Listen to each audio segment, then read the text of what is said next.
Salam ähwan ýeşler. Biz bugün Dörejer toplamymyz bilen Arkadağ şäherine ýerleşýän Arkadağ stadionyny mehmançylyk.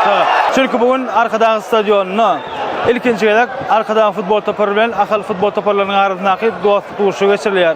Ýurdumyzda meşhur bolan iki tane iri futbol toplarynyň arasyndaky geçirilýän dostluk uruşynyň gyzykly hemde täsirli pursatlar taýýarlap seýtilmek maksul birlik. Elbetde aparatymyz Bayram Melli Türşekowyň şirýän odan kadrlaryndan sizem gaýbana şuňky dostluk uruşyny tomoşa edip bilersiniz. Elbetde şuňky oýuny Arkadağ futbol toplary öňe saýdyr näme ýa-da ahal futbol toplary. Elbetde muny bilmek bizim üçin diýsen gyzykly iş. Ona näme dowam edýär.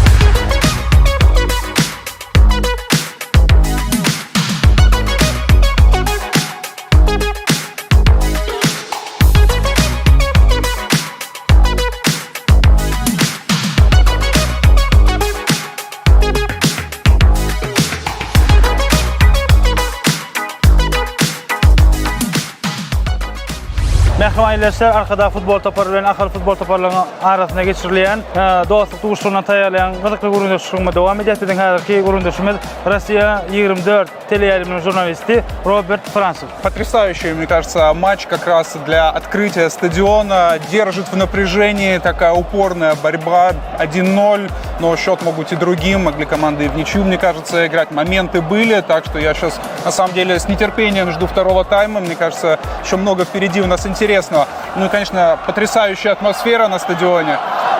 Я прям в восторге, сам являюсь футбольным болельщиком. В России болею за ЦСКА, хожу все время на стадион. Ну и, в общем, есть с чем сравнить. Могу сказать, что атмосфера мне очень нравится. Заполненные трибуны. В общем, прекрасная атмосфера для матча открытия. Я, пользуясь случаем, поздравляю всех граждан Туркменистана с открытием нового города, с новым футбольным стадионом. Ну, не знаю, огромные впечатления. Так что мои поздравления. Мне кажется, это просто такое прекрасное достижение. Я искренне от всего сердца радуюсь за Туркменистан. Mehmanlar Arkadağ stadionuna geçirilen Arkadağ şehrinde ahal futbol toplarynyň dostluk uruşyna taýýarlayan gepleşigimizi töwete şarkal dowam edýär. Biziň häzirki guruluşymyz ýurdumyzyň baýry neşirlerinden biri olan Türkmenistan gazetiniň habarçysy Şahir Edemel Süleyman Xan geldi. Elbette sawal şu Türkmen futboluna bir taryhy wakalaryň biri sebäbi Arkadağ şäheriniň täze Arkadağ stadionuna yerli Arkadağ toplary bugün Türkmen Neptünler baş müdürlüğünün ahal futbol toplaryny kabul edýär. Yer gelene belläp geçdik ahal toplary geçen mevsimde goşa ýeňiş bilen tamamlamagy başardy. Ýurdumyzyň çempiony hem kubogynyň eýesi boldy. Ne bugün bolsa şu mevsimde täze döredilen Arkadağ toplary bugün täze stadiony ilkinji duruşygyny ýolaş duruşygyny ahal bilen geçirýär. Bugünkü duruşykda eýäbine şu duruşyk dowam etdi, duruşygyň ikinji ýarym dowam etdi. Hasaba 2-0.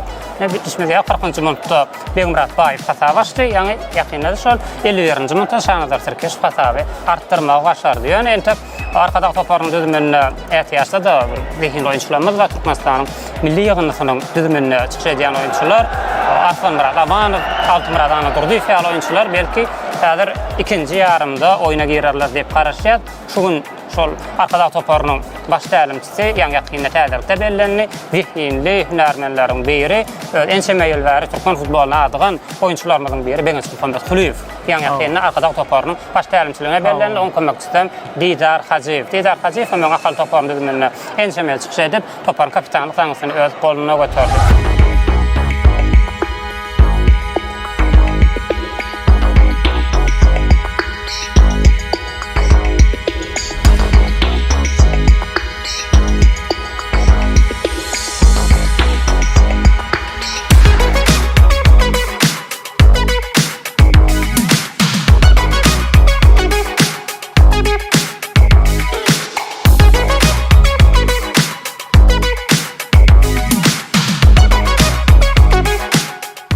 Mehmanlar Arkadağ şäherindäki Arkadağ stadionuna ilkinji geçirilen duruşyk, ýagny Arkadağ futbol toplary bilen ahal futbol toplarynyň arasyndaky geçirilen dostluk uruşy tamamlandy. Hatap 3-0. Elbetde Arkadağ futbol toplarynyň peýdasyny tamamlandy. Bizem şu oýunyň ahyryna Arkadağ futbol toplarynyň ýarym gorusy Oraz Muradov bilen guruluşmak makul bildik. Bizden sawal tany gatnaýdyrmeliň duruşyk barda aýtsak, biz elbetde geçen ýylky mewsimde çempion bolan ahal futbol toplarynyň duruşyk. Şu oýun biziň tarapymyzda boldy.